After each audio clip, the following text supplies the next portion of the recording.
Welcome back to the channel. In 1955, Japan was rebuilding, and the demand for affordable, reliable transportation was rising fast.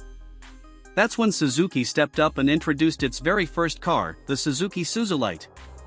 A compact, lightweight vehicle that didn't just mark the brand's debut in the auto industry, it helped spark a movement toward small, efficient cars in post-war Japan.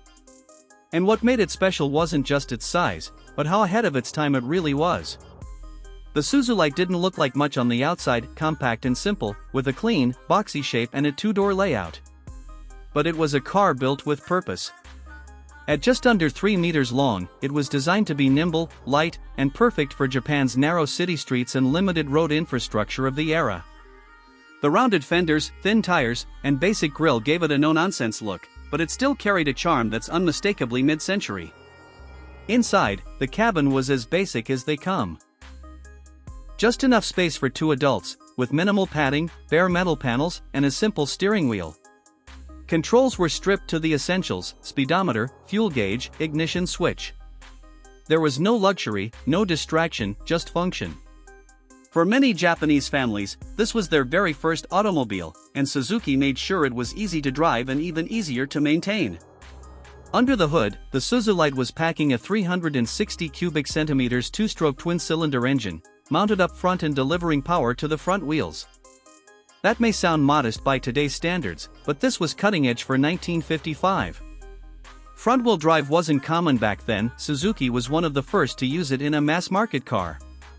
That gave the Suzulight surprisingly stable handling and decent traction, especially on rougher roads. It produced about 15 horsepower and could reach speeds of around 60 kilometers per hour, enough for city use and short trips. But what really made the 1955 Suzulight a standout was its engineering. It came with 4-wheel independent suspension, a rare feature even on much more expensive cars of the time. That meant a smoother ride and better control over bumps and uneven roads. This little car wasn't just economical, it was smart. The price? Affordable enough to reach the working class. Suzuki's goal was accessibility, and they hit the mark. At a time when very few Japanese households could dream of owning a car, the Suzulight helped open the door to personal mobility.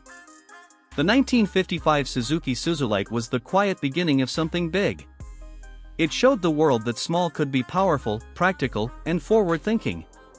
For more stories about the machines that shaped industries, subscribe right here to Heavy Duty.